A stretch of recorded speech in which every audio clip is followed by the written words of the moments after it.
Hey, what's up tankers? It's Buckskin Snuggy here with a quick review on the IS-6 tank. This tank is pretty amazing. The one thing I'd like to start off first with is the armor values. It doesn't really look like much on paper with the fact that it only says 100 on the fronts and the sides. But if you look closely at this tank, you'll realize that it's extremely angled and the effective armor values are a lot more than what's stated on paper there. The front effective armor basically works out to be about it's at a 65-degree angle, so you get just over 200 millimeters of effective armor, which can be pretty confusing for a lot of people because you'll get a lot of tier 7s and lower that'll be shooting at you and they'll just be bouncing off of you left and right. And on the sides there you could see that rectangular plate just above the wheels. That basically is considered spaced armor, and that increases the value of the armor even more. And the sides actually work out to about 141 millimeters of armor just due to the angle on the upper side part there. And because of the spaced armor on the rectangle area, that works out to be about 150, and that's if they're shooting you basically directly at a 90-degree angle. And that can be pretty good. If you angle this armor effectively in regards to side scraping, you're going to bounce a lot of shells off you.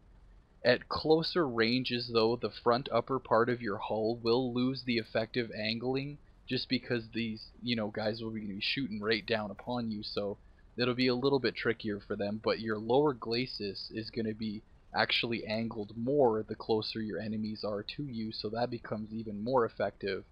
The front turret is 150, the sides of the turret is also 150, and the rear of the turret is 100. So that's pretty good. Very, very reliable armor.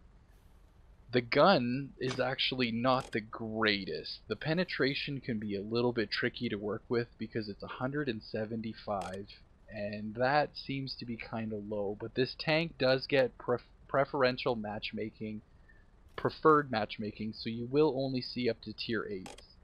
And that's, or tier 9, sorry, and that actually comes into effect really nicely with this gun. The alpha damage is really great though, 390, sometimes you get rolls of around 420, you know what I mean, and it really helps out. The accuracy is a bit rough. This tank is more or less a close range brawler. You don't really want to be sniping with this tank at a long distance. 5.13 rounds per minute with a gun rammer, vents, and brothers in arms.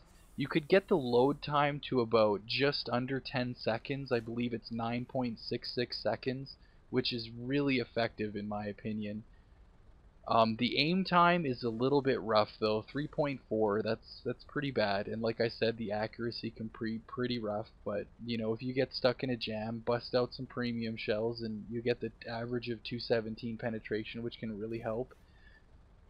Let's see, the engine power is 700. It's pretty stable. You can get some good speed with this tank.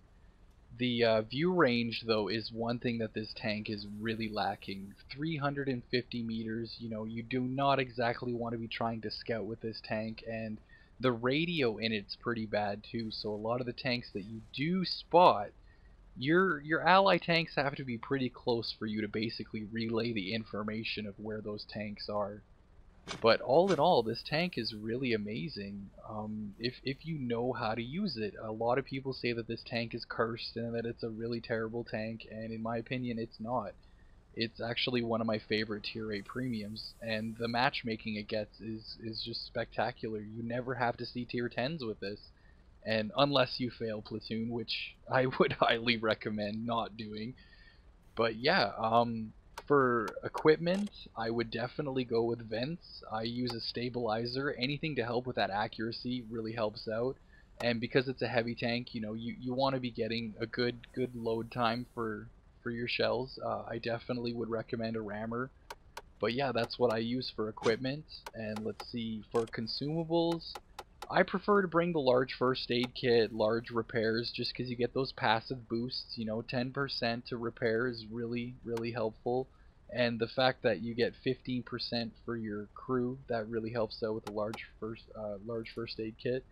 The fire extinguisher, I tend to go with the automatic ones because as soon as I get lit on fire, I prefer that shit to be put out instantaneously. For shells, I bring 19 armor piercing, and then I bring 10 premium shells just in case you ever get caught in a jam. High explosives, I'm not really one to use high explosives too much. I prefer using them for like a kill shot, like, you know, say if you're brawling against the T-95 and he's got about 50 health points left, and instead of you sitting there trying to hard scope onto his cupola or his lower hatch or whatnot, you know, or his lower glacis, just shoot out a fucking explosive, you know what I mean? Get that little bit of splash damage and hopefully you can knock him out. Let's see, for skills and perks, the things I would definitely recommend, as always, Brothers in Arms. Let's see, oh, whoops. Let's see, I would definitely, like, if you look at any of my other heavy tanks, I'd pretty much have the same layout, you know what I mean? Like, I would go with repairs first, Brothers in Arms, 6th Sense. You definitely want Snapshot and Smooth Ride, like I said before, anything to help with those the aim times. You know, the aim time's pretty bad with this tank, so you really want to cut that down as much as you can. After that, you know, clutch braking is one of my more effective skills that I prefer on a lot of my heavy tanks. I want them to be more as mobile as I could possibly get them. Off-road's really good for your acceleration. Jack of all trades, that's always coming into effect. But yeah, other than that, you know, anything else that you could slap on there would be good. You know, Mentor's a good one too. That always kind of helps with your crew getting up. Stuff like situational awareness and recon, I kind of would steer away from this one, just more or less because you shouldn't be scouting with this tank. You don't really want to be sniping with this tank. You know, you want to bring it to urban areas where you got a lot of cover, you can work corners, do some side scraping and whatnot. Try to stay out of open areas with this tank, big fields, long range battles, because you're always going to get detected before you ever spot anybody. Like I said, the view range in this tank can be pretty rusty. It's 350, and for a tier 8, that's pretty bad. There's quite a few other tier 8s that have 400-meter view range, and like I said, they are just going to outspot you every time, you know what I mean? So you kind of want to steer clear of that. Let's see, though, for the speed limit, 35 kilometers per hour, that's pretty reliable. It's nothing great, but, you know, it helps. 24 degrees for your turret rotation, that's pretty average, I would think, for most heavy tanks, you know. Let's see, chassis rotation, basically that's how fast you could turn, 26 degrees. It's pretty reliable. I'm not really too sure the exact amount of health points in this. I will figure that out when we get into some gameplay with it. But yeah, let's get into some gameplay here and see this tank in action.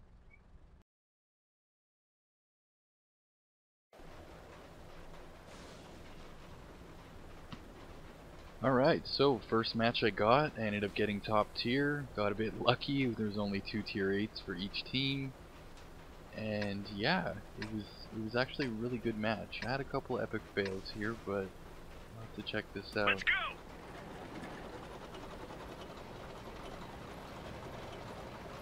So the first guy here in the Chi-Ri, he had a quick question asking if anybody had a mic. I wasn't exactly very social, so I just kind of kept quiet. Oh, as you can see too, the health pool for this tank is 1550, and yeah, as you can see, the acceleration's fairly decent, and the top speed 35. It's not too bad. You know what I mean? Like, it's more than enough to get you moving at a good pace, especially for the fact that it's a heavy tank.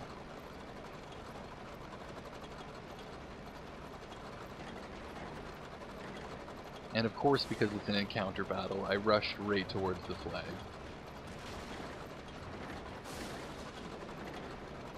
Even if it wasn't an encounter battle, though, I would definitely go towards the city. I'd like to, you know, use this tank in urban areas and try to get some good cover, you know, side scrape when I can when I'm in a defensive position.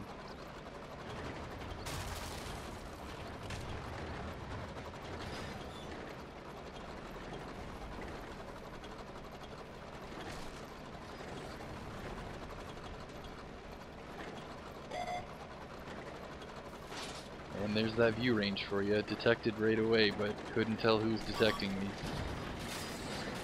The track is damaged. Enemy exposed. And had a fail shot on the Panther. He managed to scooch right back behind that building before I popped the shot off.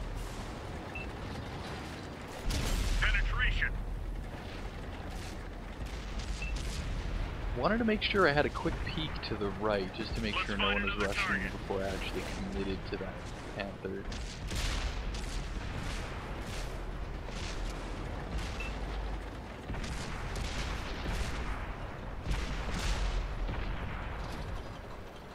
And that is what happens when you actually don't take the time to aim. That was a complete fail on my behalf.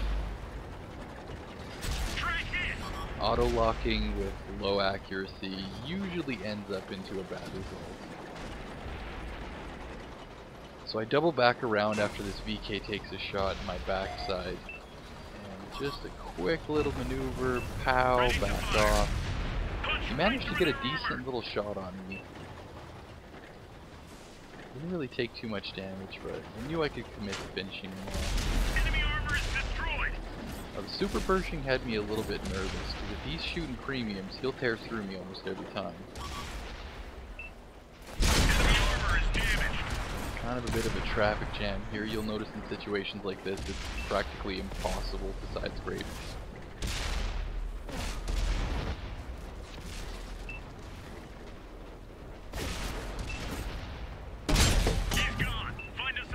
And with that bad aim time, you gotta be really patient when it comes to your shot. Especially for the fact that this gun has such terrible accuracy. I can't stress enough that it's more reliable when you have that reticle at the smallest value it can be. Target acquired. Target released. A good shot on KV-1S.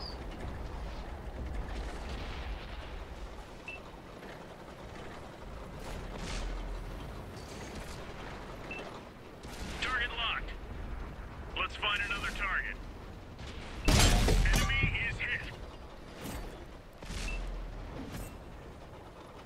Ready to fire. Target is moved away. Target acquired. Target released. Punched right through their armor. Kind of feel bad for leaving that AT-7 high and dry when I committed to that black print. If I would have came over and shot this guy once, he still would have been alive. That was kind of a shitty move on my behalf.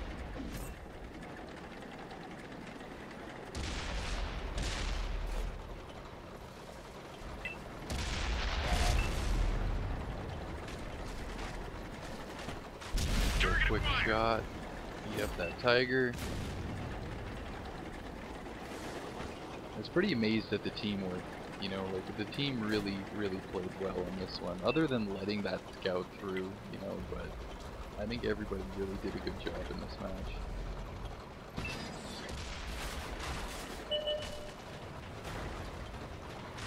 And it just really shows too, when you get top tier, you can really become a pretty big bully with this tank.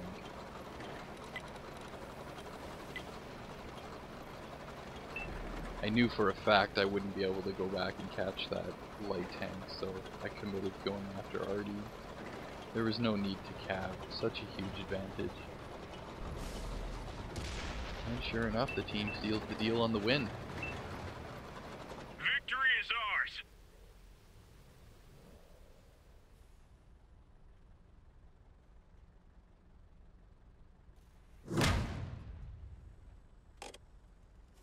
So the only reason though why my experience was so high on this one was because I got the 2x multiplier. It was my first match of the day. I was really surprised to get the mastery badge for this, an ace tanker on such a mediocre match. I was a little shocked. Maybe they just had reset it. But yeah, as you could tell, this tank gets it gets the bonus for silver and crew experience. So as you could see, made quite a bit of silver there.